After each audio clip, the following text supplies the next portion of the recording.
Yon! Happy Independence Day, mga kameta! Meron na pala tayong bagong terminology, mga team live or team alive kasi meron din tayong team replay. Ayan ha, medyo we're sticking to some schedule na mukhang more, I don't know, tugma dun sa ating buhay, trabaho, mga responsibilidad. So medyo we're sticking to that. So thank you very much folks for joining us dito sa ating meta. Happy Independence Day. I hope nagmuni-muni kayo ukol sa ating bayan, nasaan na po tayo. Saan po tayo papunta?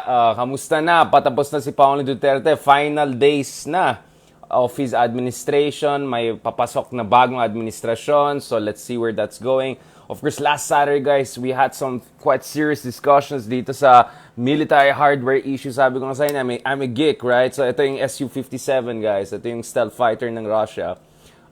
Obviously, dahil nga sa ginagawa ng Russia ngayon sa Ukraine, medyo hindi ko na masyado nilalabas to. May mixed feelings ako bigla dito, di ba? So nakikita mo, very realistic ang pagkagawa. Hindi ko pa nilagay yung mga missile systems and all. Obviously, medyo mabigat nga. Ito naman yung F-22 fighter, no? Yan ang ano. So kung manonood kayo ng Top Gun, medyo bias yung Top Gun. Kasi ang gusto ng Top Gun is more yung mga classics 4th generation fighters. Yung nakikita nyo dyan. Ano yan?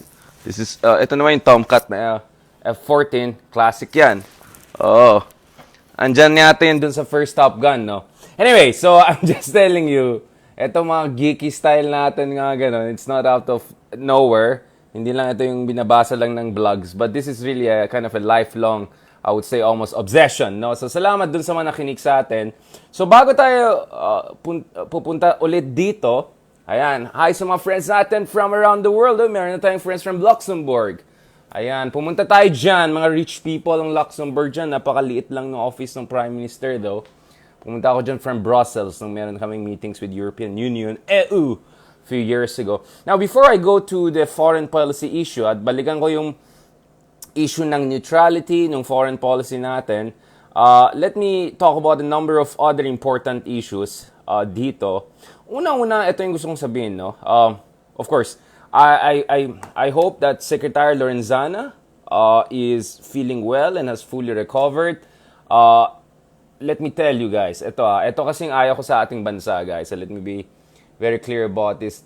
In a way, tinuturi kong kaibigan si Secretary Lorenzana. In many ways, I'm not gonna say more, but you know, we have had extensive discussions and exchanges throughout the years, multiple interviews for GMA Network, for my works among others. He has been very accommodating.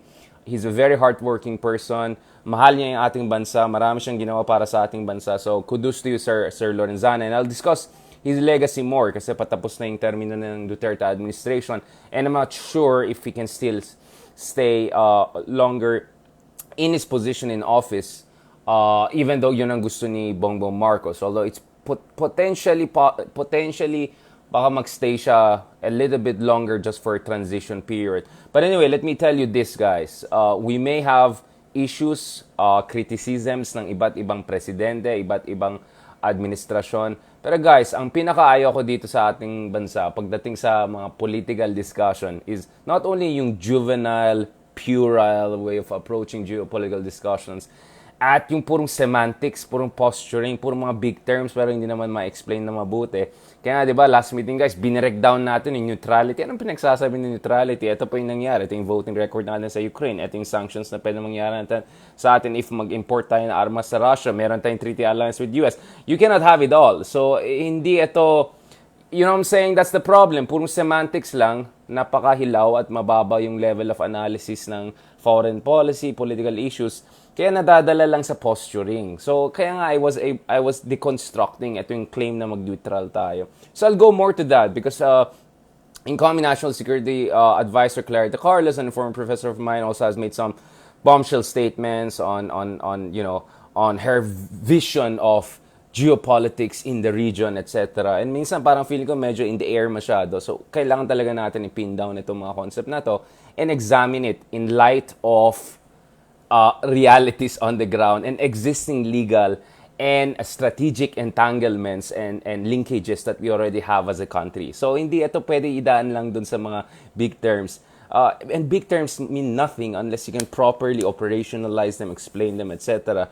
Well, hindi naman tayo nagyayabang, but we have written thousands of articles on international affairs and now we have written multiple books. So that forced me, hindi ako nagyayabang, I mean, that forced me to really pin down these ideas because there's no way you can write a 300, 400 page book, no? Kung hindi mo talaga gamay yung issue na yan, and these works are gonna go through peer review. These are academic publications. I'm not even talking about the journal articles, etc., which go through double, blind. I mean, it's a double blind peer review. Hindi po biro yan. It takes a year or so to get it just published. Forget about writing process, no? So anyway, so I'm gonna break this down a little bit further later on. But before that, as I said, kudos to Secretary Lorenzana. And I'll talk more about actually Secretary Lorenzana first before going to Clarita Carlos. Because ito guys ang napansin ko na napakapangit sa ating bansa na ito yung ugaling na pangit to emphasize yung achievements ng isang admin, ang gagawin mo ay sisirain mo yung dating administration. Now, obviously, kung may kapalpakan na nangyari sa mga dating administrasyon na verified objectively, kung talagang, grabe na, di ba? Balahura yung dating administration, magnanakaw, diktador, etc. Well, you pointed out, hindi po paninira ang magpo-point out ng facts. Alright? It's like, huli yung magnanakaw gano'n, tapos dali natin, paninira lang yan, ayoko pumunta sa korte. You know what I'm saying? You cannot do it like that. Alright?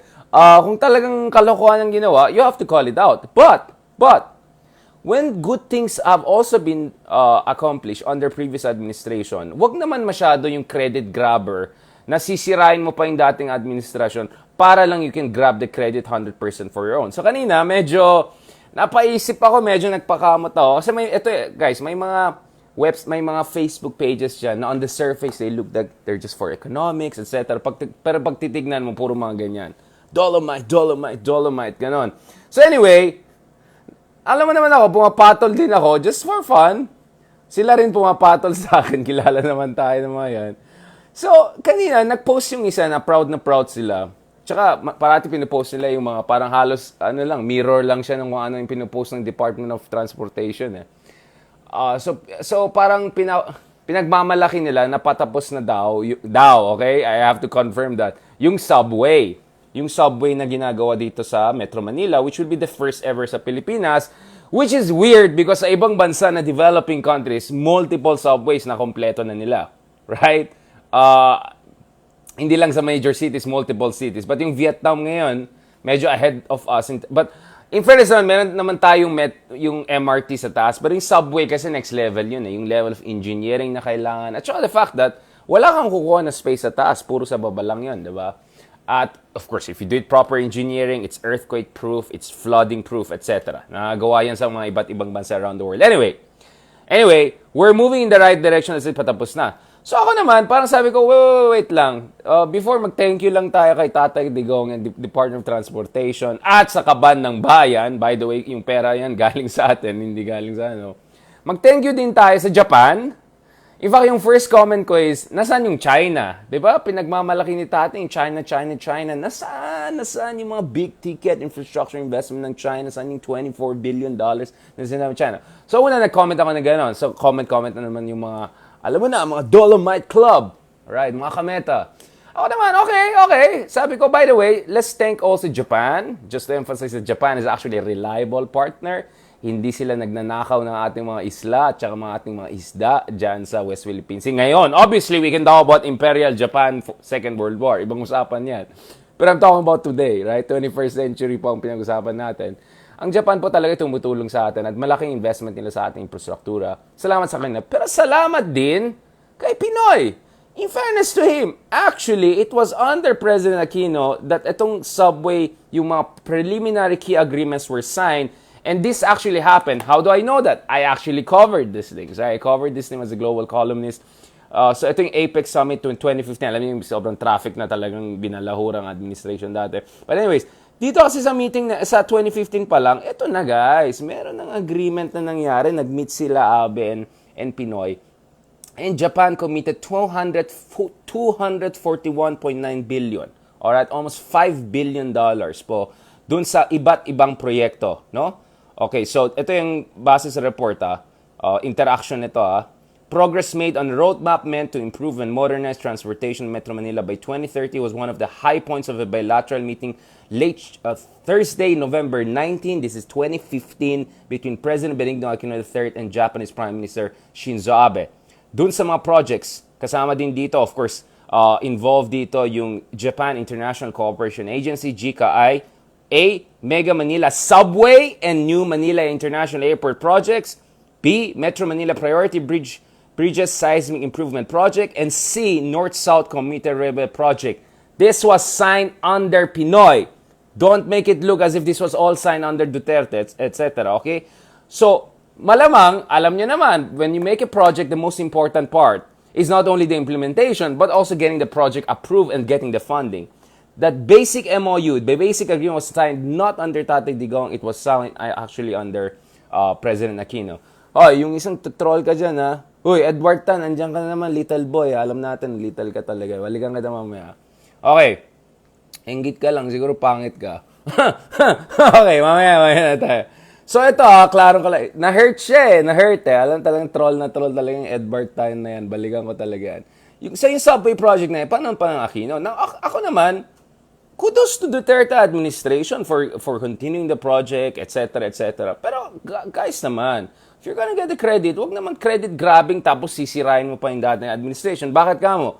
Because bigla itong mga henyo ng kabila, nagpo-post sila ng ek dyan na, pero nung 2014, kinancel naman ni Aquino. Parang, first of all, I'm not sure ano naman ka-fake news na naman kalokohan yan. Pangalawa, ito na nga, 2015, na-sign na itong mga agreements. Ito na nga, i-google nyo lang, di ba?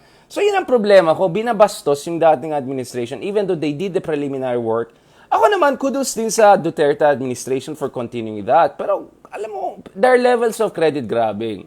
One level is, you just deny completely contribution ng dating administration. Pangalawa, next level credit grabbing. Sisirain mo pa yung dating administration, which actually secured the funding in the project to begin with. Alright? To begin with. Okay? And yes, kudos to President Duterte for having a strong relationship with Japan. Pinag-usapan natin konti previously. But President Aquino actually visited Japan more than any other, I think, Filipino president before him, right? Or he had the closest relationship with Japan. And next speech pa siya doon sa Japanese Diet, which is their parliament, right? Hindi yung diet. I mean, diet yung parliament nila.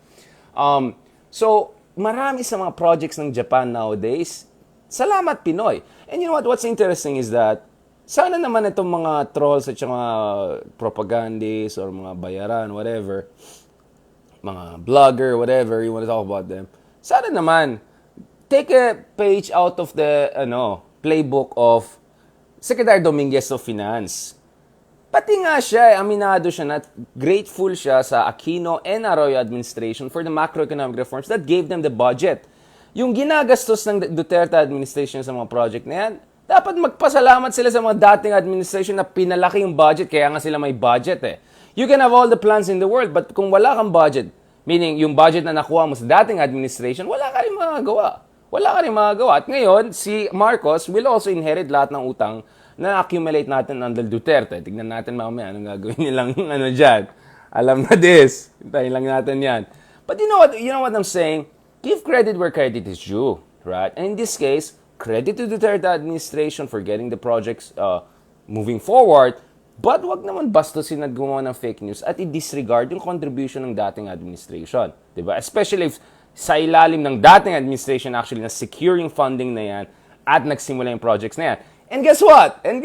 This is interesting. That's not the only major project na papatapos under Duterte or natapos under Duterte na actually yung funding and the basic feasibility studies, kumbaga lahat ng fondasyon at blueprint ay na-secure na ng Aquino administration. So yun po yung problema natin. Now, I understand yung criticism kay Aquino that he was parating attacking Arroyo, etc. I understand that. But my point is, kung may nagawa naman maganda si Pinoy, huwag na naman bastusin ng ganin, guys. I mean, some respect naman. After all, lahat yan naging presidente natin. And speaking of respect, well, as far as Pinoy is concerned, hindi siya nagmura, hindi siya nagbastos, andun siya sa gobyerno, etc. I criticized him for mga sapano. I had a long conversation with him on that issue. I criticized him for a lot of things, for not engaging. But, guys, kung may ginawang tama, huwag naman bastusan, di ba? Or huwag naman fake news para i-deny yan. Otherwise, yung credit grabbing level nyo, next level na yan, di ba? Umayos naman kayo. Kaya nga sabi ko, buti nga si Secretary Dominguez, Ito, pakita ko sa inyo. Ito, si Dominguez mismo nagsabi. Alright? Yung golden age of infrastructure natin, dapat thankful tayo sa dating administration. Under Aquino lang, yung budget natin nag-double, triple pa nga. By some counts, almost quadruple, which rarely happens because of proper saving, expanding the tax base, economic growth, etc. I'm not saying lahat na yan ay dahil kay Aquino lang. Of course, Aquino also benefited from macroeconomic reforms in the past. But don't make it look as if yung admin mo lang gumawa na lahat when in fact you benefited from the budget, from the hard work and discipline of previous administrations. Wag naman ganon, di ba? Oo. So, yun lang naman sa akin sana. And so, speaking of giving credit where credit is due, ito si Dominguez na nagsabi mismo, sabi niya, past admins laid groundwork for golden age of Philippine economy. Ito resibo. Post ko sa inyo, Philippine Star yan, hindi ito So, ayon sa kanila, the previous administration had set the groundwork for the Philippine economy to experience the golden age, although I'm not sure, this is before the pandemic, so iba nang usapan yung paano na-handle ng government na ito. If you're experiencing golden age, this not happen overnight. It took a lot of work, yung sinabi ni Dominguez. At dito niya na praise yung finance nung dating administrations, including Benigno Aquino, for providing the country with, quote, a lot of cash savings. Ito, si Dominguez mismo nagsabi yan. I'll post it dyan, may resibo tayo. But more importantly, okay. So anyway, si Secretary Dominguez ng Finance, aminado siya, yung pera na ginagastos na, a lot of that is because of the good saving of the previous administrations, especially the Aquino administration, oversaw a lot of growth and a lot of saving. Now, ang problema naman, of course, ng Aquino administration is that they did not get their own projects get going earlier, kaya nga nagkaroon ng backlash ng 2016 against them. Pero yun nga lang sa akin, if mag-credit grabbing style tayo, huwag naman yung lantaran na ganun, di ba? Okay. So yan ang isa sa pinakaayaw ko talaga ng ugali sa atin, na nagiging parang bawat administration may sariling version ng kasaysayan, at yung papunta na may bago ng papasok na administration, nako, biglang iba na yung 1970s, 80s na natin, iba na naman mga talano, history na naman tayo niyan. At yan ang problema natin. We can never move forward kung parating ganyan. Yung binababo yung kasaysayan, binababo yung dating administration para lang you show yourself that you're better, etc. Now, as I said, personally, I think Ramos did better than many of the recent presidents, but we can debate about that. Again, I'm saying, considering what Ramos inherited from all those coups and wars and conflict after the collapse of the Marcos regime, and of course, the Cory administration had to deal with a lot of problems, etc. So, nakulang talaga sila. Kaya it was left to Ramos to stabilize the economy, to stabilize the country, to end the coup d'etats, to consolidate our democracy. Pinag-usapan din natin yung mga issues na yan, democratic consolidation, etc. Okay? So, clear. Secretary Dominguez mismo ng administration na ito ay nagbigay ng credit for the savings, etc. ng dating administrations. And resibo 2015, before Tatay was even, I don't know, on our radar, no? Well, he was on my radar for, you know why. But, na-sign na yan tapos na-approve na yung project. Kumbaga, you're just implementing what the other ones are. Parang ito parang nag-apply ako ng loan, kinuha ko na yung loan, tapos ikaw na nagbe-benefit ng loan para gumawa ng bahay. But nonetheless, I did all the hard work, the groundwork to secure the loan, to make sure credit-worthy tayo, mataas ang credit rating natin, kinausap natin ng Japan, make sure yung JICA, ma-appreciate nila yung project ko. All that stuff is hard, guys. Hindi yan madali, okay? So wag bastos, diba? At saka, hindi na tayo mag-move forward kung parating ganyan lang style natin. Fake news natin dating admin ang babastusin kahit may ginawa naman tama. Alright? Okay, tapos, ito pa nga nagpo-post sila ng mga kapalpakan ng dating administration. Pero, they conveniently forget about 10 years of Arroyo and 2-3 years of Estrada, who by the way are allies of President Duterte. Parang that's very convenient, right? Like suddenly you forget everything that happened under Arroyo, and then you blame Aquino for everything that went under him. Even though Aquino also inherited a lot of mess from Arroyo, right? In terms of corruption, in terms of yung overly friendly natin sa yung NBNZT. Naku, ang daming problema nun, di ba? Okay. And in the same way, Arroyo also suffered. I mean, actually, you look at it started talaga with ERAP Kasi inaayos na nga ni Ramos, pumasok si ERAP, gulo. Arroyo coming 10 years, gulo. So Aquino came to clean it up. He couldn't fix it all. And then Duterte comes and blames Aquino for everything, forgetting everything that came before it. I mean, what kind of is that, diba? Walang mangyari sa atin, ganyan tayo forever.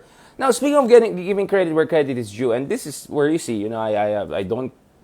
If you did a good job, I'm going to credit you. I don't care which administration you come from. Kung maganda yung ginawa mo. And I can easily say, I mean, there are a number of cabinet members and sub-cabinet members in the Duterte administration that I like. No, Carl Chua, for instance, a good friend of ours, among others. I can mention a number of people, folks in the Department of Finance. People. You can see I have interviewed a number of them, really good people. But for me, Secretary Lorenzana is really my favorite for many, many reasons, right? But the primary reason is because he was the one who held the line. Wag na lang, okay, hold the fort na lang. Medyo Rappler-ish yung hold the line. Held the fort. Even when Tata was so like, I love China, blah, blah, blah, he was the one who nagbubuking dun sa mga kababalagan na nangyayari sa West Philippine Sea. Now, of course, sometimes, of course, he's in the cabinet of Tatay Digong. You have to be diplomatic. You're a little bit adjusting the... But the message was sent already. In fact, Secretary Lorenzana openly called what China has been doing in the West Philippine Sea as bullying. Alright? For me, that's a big deal. Considering yung presidente mo, I love, love, love China and everything like that. That was a big, big, big deal. Alright? So, on China, he held the fort on many instances. Yes, he said sometimes these things about arbitration, about something, but come on, you're missing the point. At the end of the day, he cannot completely 100% contradict Duterte. Otherwise, you cannot stay in the admin, right? But when he had to, he called out China, and that's an important thing, all right? I'm sure you haven't even followed what he has done. So that's one thing. So this is July 2013. Lorenzana admits China's bullying. All right? Bullying. All right? So he openly called them out. Okay? And he criticized China's blah, blah, blah about, they're doing innocent and all of that. Ilang beses niya na-call out yan. In fact, Lorenzana said that he was willing to even send a warship, right? A set of warships to defend yung ating mga claims dyan sa West Philippine Sea, etc. But someone told him not to. And you can guess sino yung mga yan, di ba? So, that's one thing. The pangalawa, yung ginawa ni Lorenzana is, and not to mention yung Reed Bank incident, nalaman natin dahil kay Lorenzana. Di ba nag-issue siya ng very, very strongly worded condemnation nung Chinese militia vessel, suspected Chinese militia vessel na nagpaano sa Gemver, di ba? Naalala mo yan? Sana natin nakuha yung news na yan. First of all, it came from Lorenzana. Now, again, we can talk about what happened later, but kumbaga, the genie was out of the bottle. Kaya nga nalaman natin yung nangyari doon. And it came from Lorenzana. Siya yung nag-booking doon sa nangyari. Right? Now, so this is a very important thing. But number two, let me go even to more concrete, literally concrete ways that Lorenzana has been very helpful to our country. So number two, kumbaga medyo tribute ko na rin sa kanya if he's about to retire na soon. Kasi patapos ng Duterte administration. Although I still don't know sinong magiging next DND. If Gibo, he has to wait 1 year. So, sinong in the meantime, diba? Or is it gonna be someone military also? Hindi binigay kay Sara. So, let's see. Let's see what's the priority of Marcos on this front. Although I have my own speculation about that. Educated guess. Okay. So, the second one, which is very important, is dun sa West Philippine Sea mismo. And this is where I criticize the Aquino administration. I raised this directly with dating Foreign Secretary Albert de Rosario. Not now, not the past 5 years. I raised it when he was the Foreign Secretary. In a meeting we had there, I think Babe Romualdez also was there, among other people who would later on become our ambassador to US, etc. I openly said, bakit hindi natin binibuild up yung ating mga facilities dyan sa West Philippine Sea? Right? Because, technically speaking, if you're not changing the nature of disputed islands, meaning yung atolls and rocks, ay hindi mo ginawang giant islands, katulad ng mga fake islands na ginagawa ng China, right? Then that's technically not inconsistent with international law, right? Sabi ko, bakit yung mga natin, yung mga airstrip natin dyan, bakit mukhang squatter lang yung mga natin dyan, mga facilities natin dyan sa Spratlys, sa Calayan Group of Islands. Ba't yung mga Vietnamese nga, meron na silang mga renewable energy sites, yung Malaysia sa layang-layang, meron sila parang golf course halos na may mga swimming pool, ganun. Yung China, my goodness, gumawa na sila ng mega mall na dyan yata sa gitna ng West Philippine Sea. So, bakit tayo pinabayaan natin? 1970s pa lang may airstrip na tayo. So, in fairness, Secretary Lorenzana was the one who moved forward. The Aquino administration was too scared because they said, we have to have moral high ground, we have arbitration award, blah, blah. And I said, parang, that's not how you defend us. You have to move on multiple fronts simultaneously. Di ba? But again, as I said, it's like a Rubik's Cube. You cannot just fight the arbitration fight. Dapat, but yung fight sa on the ground, dapat tuloy-tuloy din dyan, di ba? So that's one thing that we have to keep in mind. No? So yan ang sinasabi ko. So you see, I'm criticizing different administrations dun sa pagkakulang nila because none of the administration really got it fully right. And I cannot blame them. Mahirap yung situation talaga. Mahirap talagang kalabanan ng China. I mean, it's a really complicated situation, so I don't want to be unfair. But speaking of that, feeling ko yun ang pagkakulang ng Aquino administration. Yung on the ground, hindi natin na-develop yung facilities natin, hindi natin na-maintain, etc. May mayor pa nga tayo doon sa Pag-asa. Pero yung yung airstrip mo, wala na yung asphalt mo, may cracks na, baka hindi na makaland yung yung water desalination facilities, may kulang. Parang squatter yung iba doon sa may, the Second Thomas Shoal. Ayungin, grabe, di ba? Hindi naman pwede yan. Sana naman matino yung facilities. Guess who tried to fix that? And who has fixed that in many ways? Lorenzana. Lorenzana visited Pag-asa multiple times even when China said no. Even if they said no, this will be provoked. He said, no, I'm gonna go there. In fact, once he even went there with former AFP chief Anyo, Secretary Anyo, who's now, of course, our DLG secretary. So they went there. They asserted our claims on the ground, literally there. No? So maybe on the arbitration award, they were not as open and gung-ho as the Aquino people. But on the ground, they did their job, in fairness to them. Kaya nga yung mga facilities natin sa Pag-asa, medyo mas maayos na ngayon. At tuloy-tuloy na itong effort na yan. So I think that was one very concrete contribution thanks to Secretary Lorenzana. I'm not sure I'm going to give credit to President Duterte on that, but clearly I think Lorenzana was pushing for that, and he had the support of AFP and other relevant agencies. The other one is also Secretary Lorenzana, in fairness, speaking again of yung mga military modernization and all, sa ilalim ng Duterte administration and of course leadership of Lorenzana in the DND, natuloy po yung three-phase, three horizons AFP Revised Modernization Act na pinasa ng Aquino. So kudos to the Aquino administration for beginning this process of modernizing our AFP 2011 pa lang, right? And also kudos to the Duterte administration for continuing this process, the second phase, including getting new frigates, yung Rizal, BRP, and then of course moving ahead with getting choppers, including Blackhawks I think we got from Poland. And then now we're moving towards acquiring fourth generation fighters, hopefully F-15 or F-16, but maybe at least a SAB. So a lot of that, the ground, so Aquino got the ball rolling. We spend $1 billion or so under Aquino, and then we spend another $1 billion or so, based on some estimates I've seen, under the Duterte administration on enhancing our defensive capabilities. And as I said, malamang wala tayong kakayan na tapatan ng China head-to-head. Malaking bansa talaga yan eh. But we can be a porcupine, right? We can become at least a poison shrimp if we develop minimum deterrence capability. And don't worry, we'll discuss that even more in details because there's in fact a blueprint of how the Philippines can get minimum deterrence capability. There was a report by Center for New American Security. Pretty smart guys. They calculated with just over $1 billion, we can actually have enough number of submarines, frigates, and jet fighters to have minimum deterrence capability. Hindi yung tapatan mo in China, pero you have just enough capabilities para may bully sa eskwela. Ang laki ng katawan, syempre hindi mo matapatan. Pero kung may kakayahan na ako na i-hurt siya, even though mas hurt ako sa kanya, he'll think twice before bullying me. Like, sige, kaya mo ako, gets, pero in the process, I'm gonna give you a black eye. I'm gonna, kick you some, I'm saying, like, it goes down to it, I'm still gonna lose, but I'm gonna give you really a bloody nose, right? So, yun yung idea ng minimum deterrence. So, yung bully, magdadalawang isip. Kasi kung wala kang leverage, mag-usap na lang tayo, tayo mabugbog ka ng bully, mabubully ka talaga. But if you have some minimum deterrence, magdadalawang isip yung kalaban mo, di ba? So, in fairness to Secretary Lorenzana, they oversaw the second phase. Yes, there have been delays, a lot of delays, and guess who pointed that out? Amy Marcos sa Senado, right? But at least, tuluyan, kaya hopefully under the Marcos Jr. administration, makuha na natin yung mga aeroplano na kailangan natin, guys. And also, yung third phase ng AFP modernization, right? The other area where Secretary Lorenzana also has been very, very helpful is yung support niya for the Mindanao peace process, right? He comes from Mindanao. Yes, Ilocano siya. I mean, sometimes we speak Ilocano, etc. to each other. Like a lot of people in Mindanao, their background, a lot of them they came from Ilocos, right? Including some of my distant relatives that back in the day they were going to Mindanao. Panahon ni Marcos yan, and you know the context, right? Okay.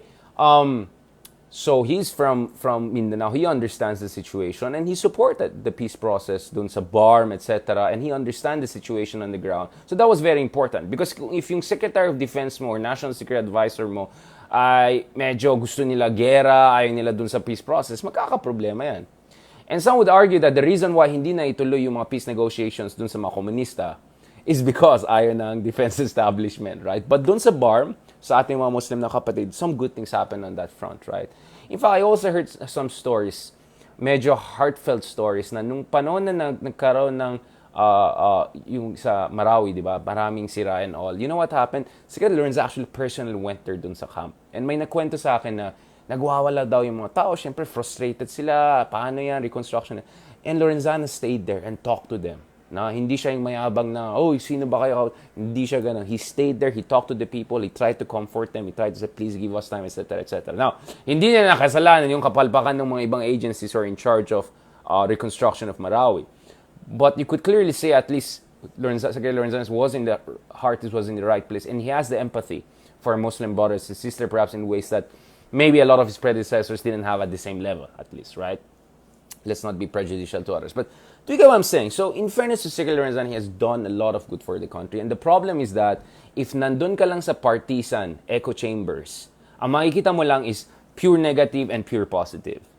But if you just try to understand what Secretary Lorenzana has been doing, despite or in spite of everything, in fairness sa kanya, he did good in terms of calling out China, even when President Duterte was all pro-China and love, love, love. Number two, he was very important in terms of strengthening yung ating position dyan sa West Philippine Sea, ayusin yung ating pasilidad sa Pag-asa. He visited that Pag-asa multiple times, even though sabi ng China, huwag kang pumunta dyan. Kahit nung dumadaan na sila papunta dyan, yung mga Chinese sa Subi Reef, yung malapit na isla sa Pag-asa, nire-radio sila, in-intimidate sila. Wala siyang pake, go siya straight and back, diba? Even though there's a threat, they could be even shut down, right? It could be an international crisis.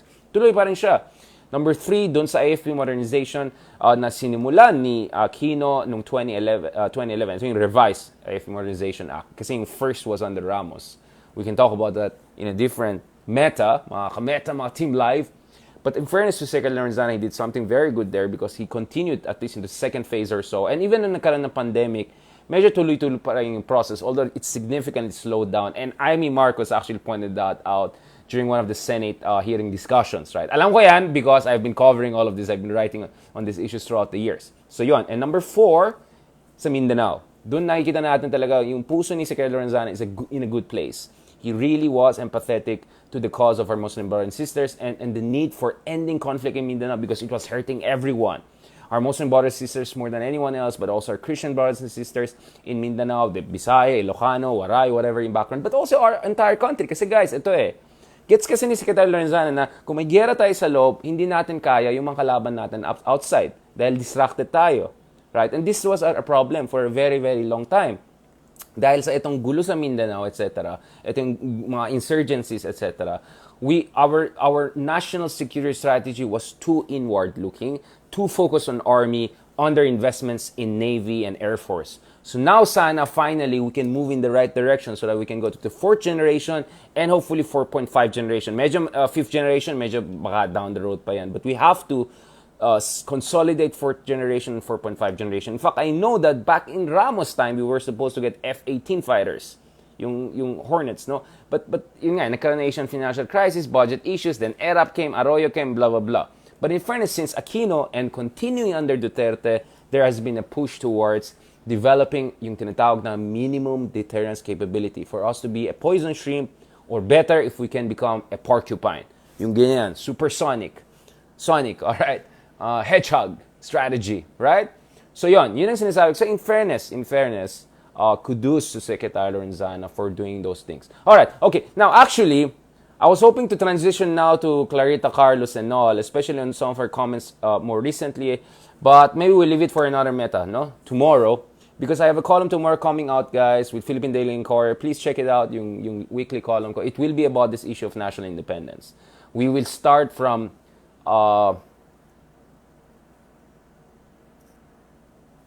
Manuel Quezon, right, to Quirino, to Manuel Quezon, Rojas, Quirino, then Marcos, then Duterte, then Marcos Jr., right? So and then there's Aquino also there, senior Aquino, yung Aquino, I mean the father, not the son. who will be also there in the mix, in the discussion, in the column, right? I think we can use that as a kind of a launching pad for further discussion dito sa issue na yan. But yun nga yung sinasabi ko, guys. Have you seen it? We should give credit where credit is due, whichever administration. Kung may matino kang ginawa, you deserve it, right? And wag sanang bastusin yung mga dating administration just to make yourself look good. Be competent on your own terms, give credit to others, and then lampasan mo pa sila at mas mahusay ka. Then, believe ako sa'yo. Pero yung sirain mo yung dating administration lang, tapos ikaw, palpak ka rin, tapos sisirain mo lang sila para lang, in comparison, you look more competent, parang, ano yun parang bottomless iced tea na, straight to the bottom. Ay, hindi na pwede yan, guys. Hindi na pwede yan. Adult na tayo. We have to adult up our politics. At yun po yung talagang kulang sa atin. Juvenile, puerile yung level of political discussion natin. And unfortunately, I'm very, very, very, very disappointed with some of the style na sirain mo yung dating administration just to make yourself look good. Now, that goes for everyone, but minsan kasi may mga admin talagang mahusay talaga sa credit grabbing, next level na Kaya nga I cited, in fairness, Secretary Dominguez of the Finance Department, who said openly that he's grateful to previous administration, including and especially AQUINO administration, for all the savings and money and all that they were able to pass down to the next administration to develop these infrastructure projects. All right? So lahat yan nandito, may resibo na tayo. Oh, ito So again ito, binigyan for providing the country with a lot of cash savings. So yun yung term mismo ni Dominguez. All right? And speaking of the subway, sana matapos na ito soon, di ba? I'm sure i-claim ni Marcos Jr. yan kasi matatapos under him. So, sabi niya, paano ni Marcos na naman natapos yung subway? Pero actually, 2015 pa lang, naayos na yung funding and everything with JICA, AQUINO administration, and then nung bumisita si Prime Minister Shinzo Abe dito noon sa APEC Summit. Alright? Yan ang problema sa atin. Wala tayong longitudinal analysis Sira-siraan lang, partisan lang, bastusan lang. Walang mangyayari sa atin. Ganyan lang yung level of discussion natin. But you have to really break it down and look at it per administration. And you saw it a while ago. Sinabi ko, ito yung kulang ng AQUINO administration sa West Philippine Sea. Ito yung inayos ni Duterte. Ito yung maganda dito. We have to do it like that. Proper comparative analysis in the broader perspective of things. Right?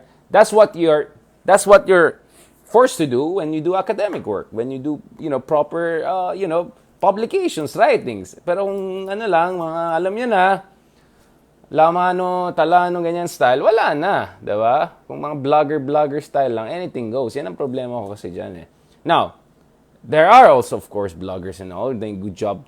But, of course, I'm not referring to them. You know what I'm referring to. Anyway, okay.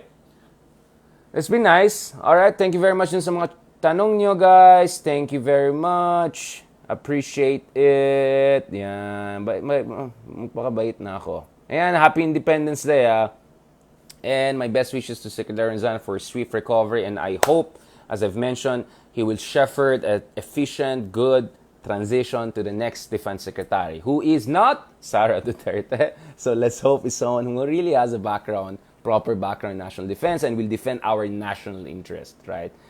Including maintaining strong ties with our traditional allies and standing up to bullies, but also engaging with our neighbors, big or small, to make sure meron tayong effective communication channels. Alright? Okay. Alright. Ayan na. Burger. Ano daw yung hamburger? Yan. Ayan. Thank you kay Australia Ron for your support. Thank you kay Mirth. Ayan. 100%. Thank you kay Katrina. Thank you kay Mia. Yan. Thank you kay Mitch again for the support. Yan. May mga regulars tayo dito. Para na tayong, alam mo yung mga pub lang na bar. May mga regular customers na. Kahit anong oras, basta. Andyan sila. Yan. May mga regulars na tayo. May discount package na yan. Ayan. Thank you kay Babe C. Thank you pa sa aking mites, my friends. Oh, by the way, yung mga Australian mites natin, meron akong new article today on South China Morning Post. Pakibasa. On Penny Wong and the Albanese administration and how they can reset their relationship with Southeast Asia and ASEAN. Alright, so may mga sinulat din tayo dyan. Alam naman tayo, international tayo. Hindi lang tayo mga Ayan na naman tayo. Ayan, ito. So pakibasa. And then, I think there's another one who's today dapat lumabas. Ito. Ito yung column ko today. So, ito yung Penny Wong at saka si Prime Minister Albanese. Ginawa ng caricature. Cute yung pagkagawa ng column ko So, ito po yung column natin. So, pakibasa Australia. Our friends in Australia. They're looking forward to meeting for Mr. Penny Wong, right? Hindi ako marunong magbahasa though. Sana ganun yung mga foreign minister natin, yung marunong ng many languages, mahusay, may dating, charismatic. Alam mo si Penny Wong, yung foreign minister ng Indonesia, nung pumunta siya sa Indonesia, dinaksaan siya ng tao kasi yung mga tao umakyat sa wall daw, yung mga bata, ganun. Kasi rockstar siya eh. Tuwan-tuwa mga tao sa kanya, tapos she speaks bahasa, respect. Dapat ganun yung mga foreign minister eh, hindi yung... Okay, ayaw ko magsalita dun sa isang nagtitweet dyan na overrated. Okay, anyway, let's be nice. We used to have actually a high-level foreign secretary in the past, si Romulo. No? He was really, Carlos P. Romulo, he was really something. High-level talaga siya. Even Salvador, I'll give it to him. No? And then I don't know what happened. No offense na lang. Move forward. Next comment. Alright? Hey, Foreign Secretary De Rosario also did a good job when he was there. And then... God bless him, Secretary Yasa, I like him to mabait siya, in fairness. Wait lang, sorry, natanggal yung mga ito ng aeroplano ko, ayusin ko, ano saan ko palagay. Alright, may tanong ba kayo? Ito pala, may mga tanong pala kayo dyan. Puntahan ko yung mga tanong niya, guys. Ito. May mga tanong. Marami naman dyan, puro mga ano lang, nag-troll lang yata sa akin. Ito. Hi. Medyo toxic na yung politics natin. Kaya let's talk about a little bit international affairs para lang. It's still toxic but not as much. So, I don't know. How should I put it? Nasaan na? Ayan, ito. Ay, ba't nawala? Ano yung tanong sa akin kay Aimee and Reyes? Ano yun? Ano na naman? Ano yan? Kalokohan yan. Ba't di na-send yung isa? Ito. Sorry sa mga taga-YouTube. 1 second lang. Pangit tong camera ko dyan. Alam mo, huwag yung laitin. Ito. May tanong si Mabes Jugwan. Ano pong say nyo kay Christine Reyes as Aimee? Ano yan? Is that like biography or something? And then si Maria Esmeralda. Meron siyang tanong. Wait again. Ano yung kay Christine Reyes? Meron silang movie ba? Biography? May autobiography ba or something like that? Si Isko nga, may movie din siya, di ba? Wait a second, magagalit na yung mga taga-YouTube na. Sorry, I had to, hindi ko na-send yung camera. Ay, wala eh. Kaya wala tayong one-man team eh, sorry. Send dito, send dyan, set up dito. Yung electricity, yung water, yung aircon, yung internet, yung wifi, lahat yan, guys. Mahirap talaga, guys. Ganyan talaga mga vlogger life. Vlogger life. Yan. Thank you kay Katrina, kay Estrella, kay Sam Eel, kay Brad Pitt. Ayan si Brad Pitt. Ayan si Brad Pitt. Bro, the name is, hindi James Bond. The name is Brad Pitt. Yan, parang James Bond style. Ayan. Thank you kay Brad Pitt. Thank you kay Vilma, Alberto. Yan. Saan yung mga friends natin from Alberta, Canada, speaking of which. Margaret Rodriguez, thank you very much, ma'am. Thank you kay Gio Tunggol.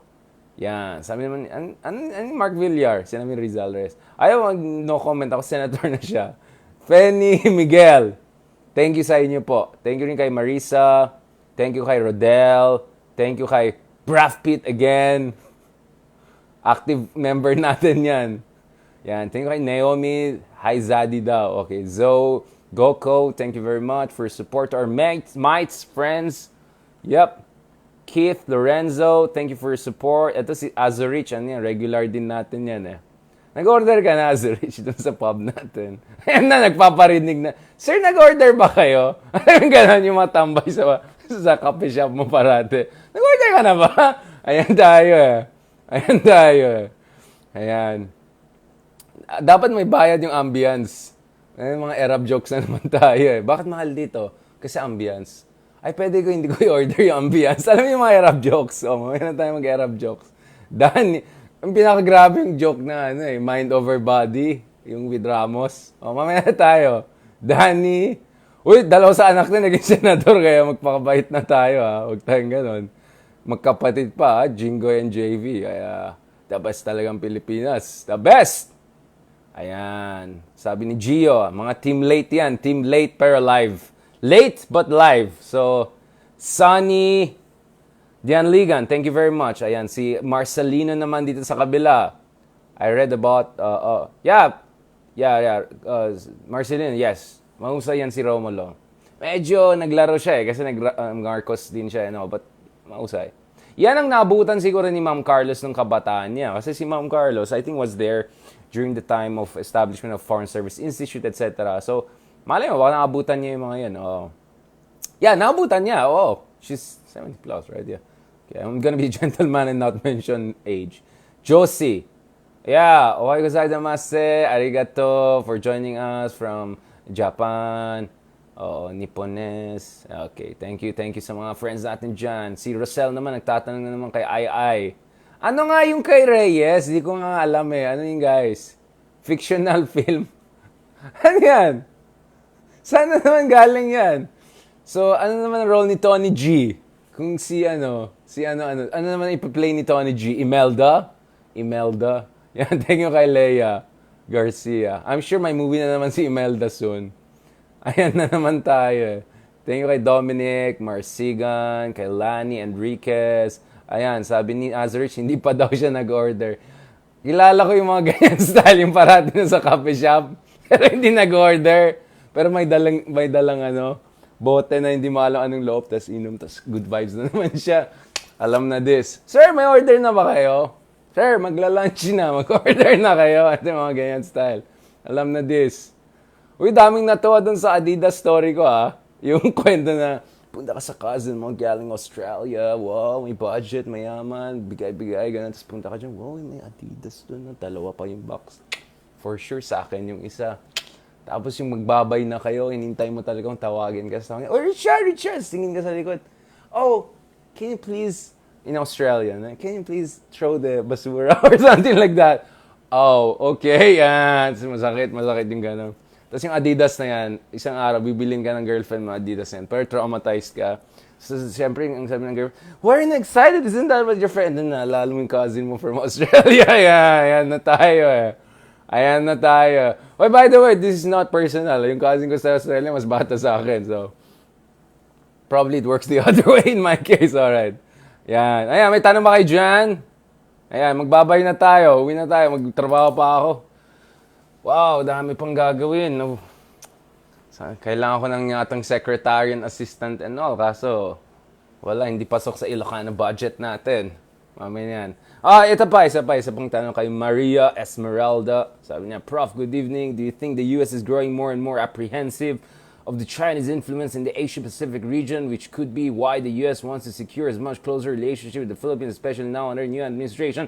Okay, simple lang sagot ko. Ang konsepto po dyan ito, classroom, is integrated deterrence. So what the U.S. is looking for is, so what does it mean, integrated deterrence? So deterrence means you have to have sufficient military capabilities and strategic cohesion as a group to make sure others don't bully you. Integrated means U.S. together with key allies. So may term dyan na hub and spokes. So U.S. is the hub, and then yung spokes na yung mga regional allies. Japan, Korea, Australia, Philippines, I don't know. And then there's strategic partners which are not treaty allies. So iba po yung strategic partners sa treaty ally. Sa treaty ally, meron kayong mutual defense treaty. Attack on one is an attack on both. Strategic partners don't have that, but still they can have very close defense cooperation relationship. So Singapore is there, India is increasingly there, although India is also playing it with Russia, with other rivals, etc., but not China. So that's why they're kind of good also with US and the Quad. Vietnam is not there yet, and I don't think they ever want to be, because Vietnam has a three-nose policy. No alliances, no siding with one superpower against each other, and no foreign bases. So Vietnam has a very strict national independence policy. But we're past that point. We already have a treaty ally with the U.S. And then there are countries like Thailand, which are supposedly treaty ally, but they don't act like an ally. And then there are countries like Singapore, which are not an ally, but they act as if they're like an ally. That's how important they are, right? So when you talk about the importance of the Philippines, it's because the Philippines is one of those spokes in this bigger hub and spokes integrated deterrence strategy. So essentially the idea is that it was never a fight between China and US. It was always a fight between China and US and its regional allies put together. That is why the US still has the upper hand. Because, yes, it's true that Japan, Korea, Australia may not 100% share US position on China, But they 70% share US position on China. And that 70% might be just enough for them to be very important to US to have sufficient defensive capabilities together, defensive coverage together, to make China think twice before challenging US hegemony in this part of the world. I'm not passing a judgment. I'm saying US is good, China is bad. I'm just saying that's the point with integrated deterrence. Now, saan papasok ang Pilipinas? Medyo malabo tayo recently because of Tatag Digong and all. We'll discuss a little bit more in the tomorrow, fully God willing. But going back to this, kasi ito kaya nga yung EDCA po ang napakamahalaga. Doon natin makikita anong mangyayari. Because ang gusto ng Biden administration is, okay na yung VFA, okay na yung MDT. Although Carlos was saying something again on MDT, but Lorenzana already raised that issue. We have dapat palakasin yung MDT. So that's nothing new. Lorenzana has been already doing that. So meaning revising certain guidelines to make sure we have more interoperability. There's more clarity on US assurances to support us kung nagkaroon ng giyera. You see, the whole point is deterrence. No one wants war. But if you have leverage, you have strong alliances and all, the other side will always think twice. So this is not really about the war. This is all psychological games and also preparation. Okay, in terms ng interoperability, right? Now, papasok yung Philippines kasi sa ilalim ng EDCA, there are two key bases that are supposed to be open to America in terms of prepositioning weaponries and also rotational military access. Bakit rotational? Dahil bawal na po yung permanent American bases sa Pilipinas. May Supreme Court ruling na po tayo dyan. Bawal na. Pero yung rotational, pwede. 50 papasok, alis sila in 2 months, 50 papasok yun. So medyo, pwede mo sabihin, medyo daya yun. But technically, it's not permanent because it's rotational access. And preposition weapons, intelligence networks, counterintelligence, electronic warfare capabilities, etc. So there are two bases. Pasay Air Base, Pampanga yan.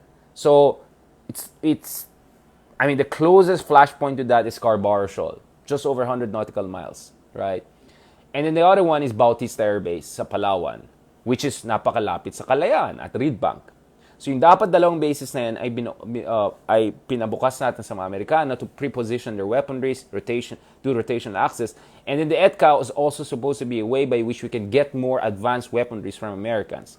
Guess what? That agreement was negotiated and signed under AQUINO. President Duterte kept it.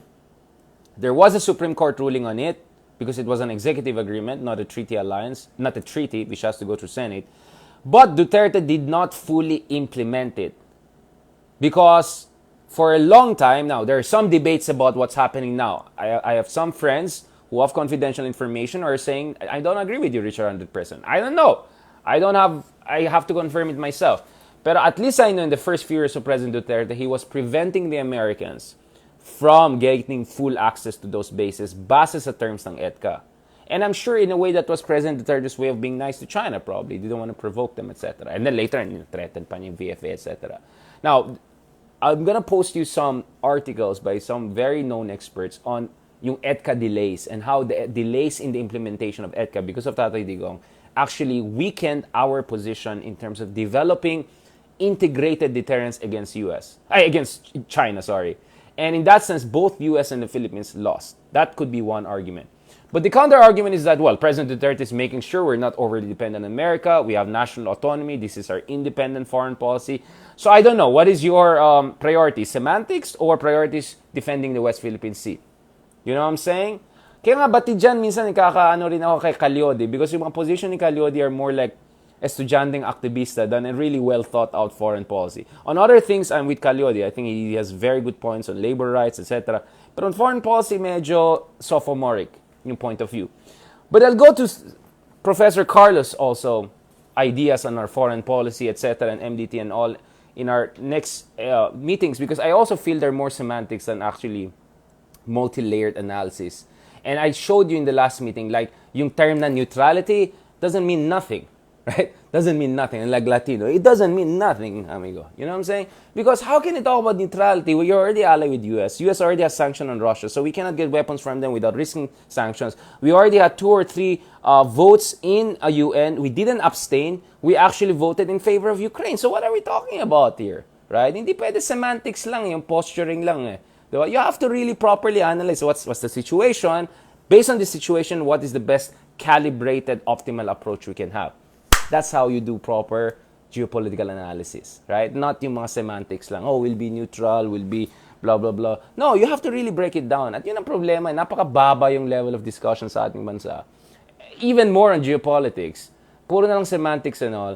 Hindi pa talaga na-breakdown itong yung mga pasikot-sikot Kasi multiple dimensions to Kaya nga, remember guys, yung term na ginamit ko, di ba? I got it from Robert Kaplan.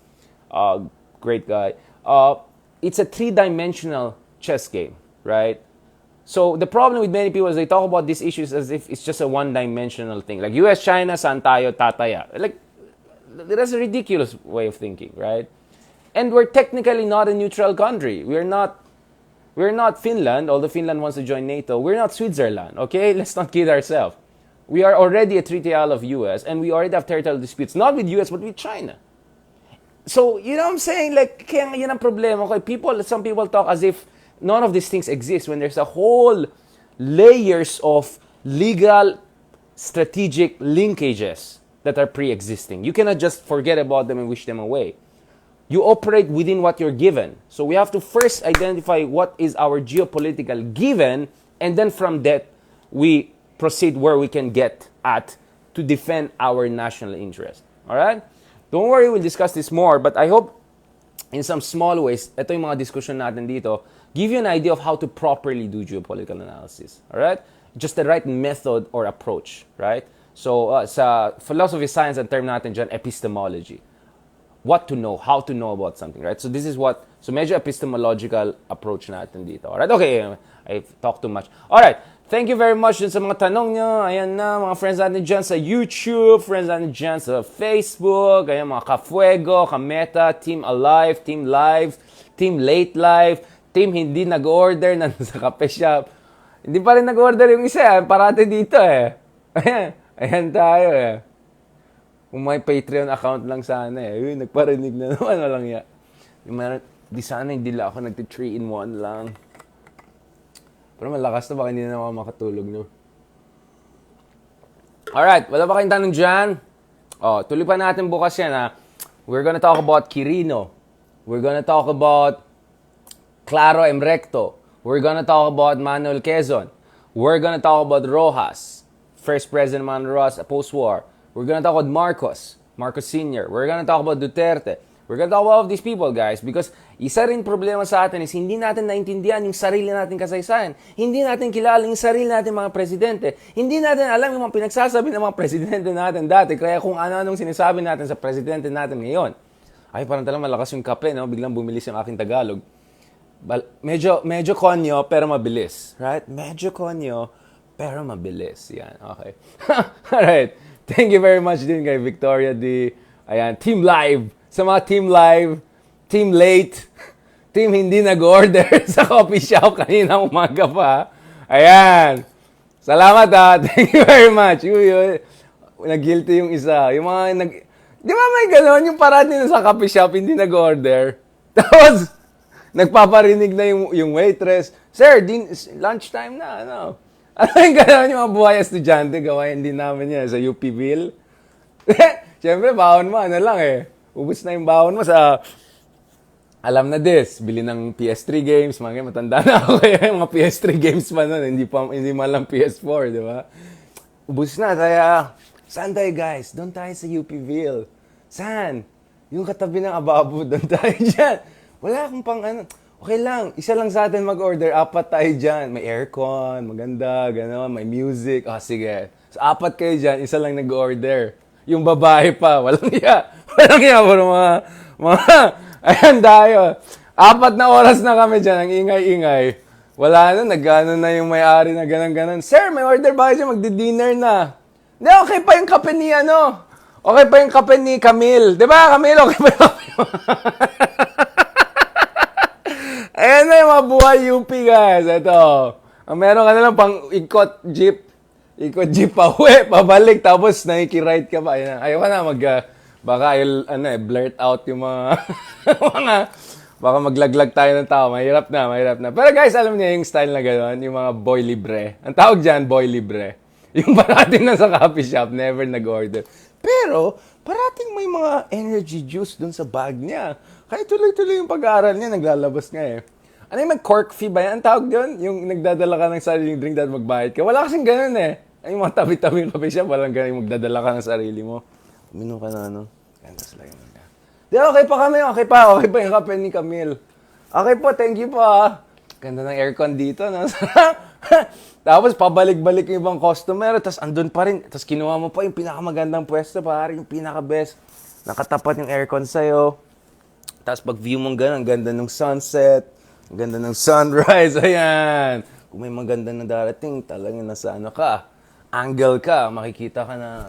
Siyempre, guwapings pa tayo nun eh. Matanda na, zaddy na ako yan. You get what I'm saying? You get what I'm saying? Alam mo na yan, Azurich, gawain din namin yan. Gawain din namin yan sa UPville dati eh. Kaya medyo notorious ako eh. Hindi naman. Parang, hindi ba ikaw yung tambay sa ano namin? Ate ko niyan, biglang na-recognize. Wait lang, prof, di ba ikaw yung... Hindi nga ako nag-aral dun eh. Exchange student lang ako.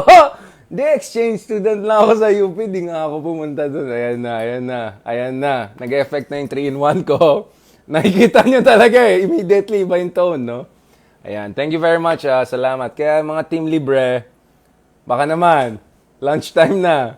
Ayan na. Alright? Team... Grabe naman si Mitch. Team Kapal Mox. Grabe naman. Wag ganon, guys. Wag ganon. At aminin ko, I didn't even bother to go to Starbucks because there was no way I would pay 250 pesos for a coffee. It's like, what? I'm not gonna pay 250 pesos. I put, tapos ipan, pwede ng PS3 CD yan, pag 5 kape, gano'n. I said, seriously, for a long time, I could not understand why would people, ayan na, baka magalit na. Ako nagsalita ako, okay na. But you get what I'm saying, ganun ako. Promise. Talagang, I had to wrap my head around it. 250 pesos for a drink, di ba? Lalo yung mga friends namin, mga taga-Arineo, alam mo dun sa Katipunan, di ba meron Starbucks doon, tapos may McDonald's, ganyan. Wag bro, pang-gimmick na lang natin yan, 250 bro, ano yan, pwede natin dyan sa Drews. Yung mga ganun yung sinasabi ng iba doon. Doon na lang tayo. Di bro, kailangan ko magkape kasi may overnight study kami, ganun, yan. Or minsan, bibili ka ng isang kape, tapos kuha ka ng maliit na tatlo, tapos share ka yung gano'n. Pero syempre, ikaw kukunin mo yung may cream na sa top. Ayan na! Okay na, tama na. Ayan na. Baka wala na kayong respeto sa akin after ito. Pero guys, yan ang buhay estudyante. Yan. You know what? I really appreciate those years I studied in UP kasi doon natauhan talaga ako eh. Kasi mga first days, para akong taga-Ateneo. Ang kinis-kinis, ang ganda ng nagchichinelas, baka ang puti-puti yung paa. Wala, tapos binubuli ka lang ng mga kaklase mo, sama ng tingin sa'yo. Ayan na, after 3 years, mga boy libre na yung mga style. Yan, mga first years lang, medyo, parang, hindi ka taga-UP parang taga-Arneo ka. Alam mo yung parang gano'n mga konyo sa UP. Parang gano'n. Pero yung third year, wala na. Boy libre. Kaya dyan, yung mga boy libre dyan, alam na this. Gawain din namin yan. Those were the days. Tapos Starbucks, Uy, laki nun bro, baka ma-hyper ka dyan. Ang tawag doon, hyperventilate. Hindi, ka ba? Grabe ka naman, Di ba, hindi maganyan yung caffeine. Share natin, no? Tapos ikaw, una parang may cream ka pa doon sa taas, di ba? Tapos sa loob, di ba, libre yung sugar, ganun. Punta ka sa loob, lagay ka ng cream mo. Uy, libre yan. Lagay mo na. Ayan, tapos parang yung kape niya, ganyan lang, yung sugar niya, ganyan. Kaya ang dami mo ng energy until the next day. Siyempre, paano na yun? Bata ka, di ba? Your body can break down sugar. Ngayon, of course, medyo scary na, di ba? Kaya, yan, guys, mga boy iwas, boy libre. Salamat dyan. Thank you kay Jeja. Alam mo, minsan, I don't know why you're even watching this meta. I think you're watching this meta not for the meta, but what comes after the meta. Yung mga nagwawala na ako ng ganyan. Ayan na naman tayo. Ay, may tanong si Gab. ASEAN, okay na kasi yung EU, medyo strict standards.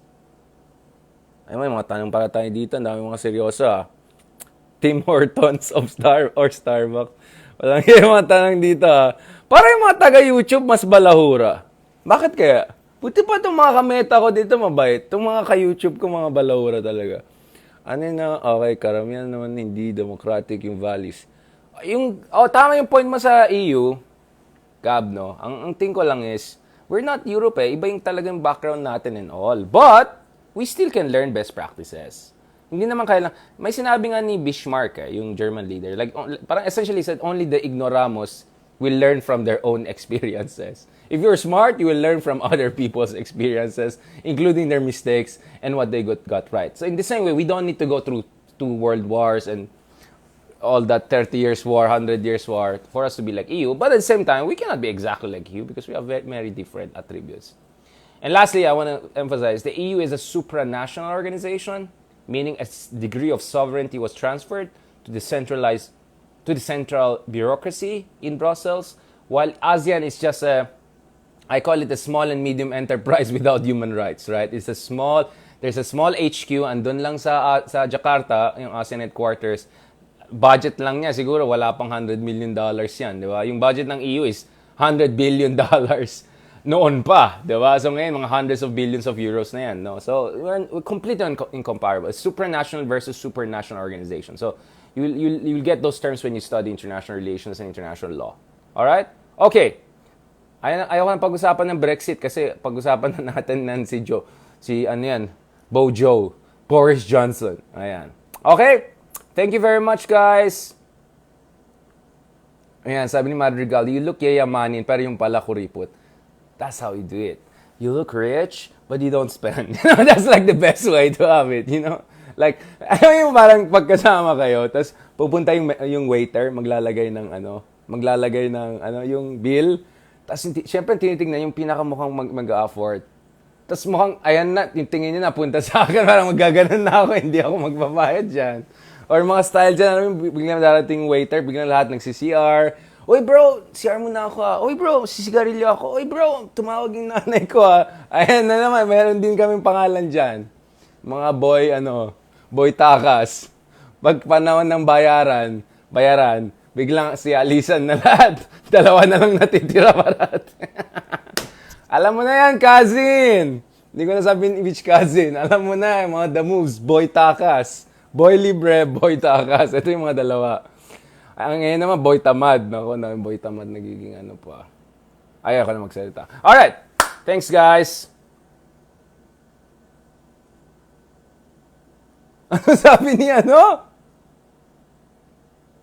Walang iya tong Eugene na to. Kung naging babae ako, liligawan ko si Prof. Walang iya talaga kayo. I'm telling you, guys, mga boy tamad, wala kami boy tambay. In fairness, masipag kami mag-aaral. Lahat naman nag-graduate. Boy takas, yung tatakas kayong bill na, tsaka boy libre, yung 4 hours ka sa coffee shop, pero nakikiusok ka lang doon sa drinks ni Camille na 4 hours na. Tapos, uy, wag mo ubusin yung kape, sip-sip mo ng konti. Meron ako dito, 3-in-1 lang. Wag mo ubusin, ma-order tayo dyan. Kailangan ko na mag-aral ka lang. Huwag mo ubusin. Pag inaubos mo yan, papa-orderin tayo. Huwag mo ubusin yung kape na yan. Ganun lang. Lagay mo ng sugar yan. Sugar rush na lang yan. Huwag na caffeine. Sugar rush, mas healthy yan. Ayan tayo. Meron akong brown sugar. Ano yan? Low ano yan? Maganda yan. Huwag mo ubusin yung kape. Huwag mo ubusin. Ayan tayo. Yan. Tapos parang kang British royalty. Sip ng ano. Ganun. Kasi kung inubos mo, mag-order na tayo. Alright. Bago mapahiya pa tayo sa mga gawain namin sa UP Village dati, pasensya na. Honestly, hindi ko na maalala yung mga pangalan ng mga coffee shop na yan dahil I think ang tawag dyan selective memory dahil kinakaya mong sarili mo at ginagawa mo. Basta alam niyo na yan kung sino kayo. Alright? Kung may naalala ko na medyo konyo na madaldal na ako na yon. Alright? Thank you very much, guys. God bless. Talk to you soon.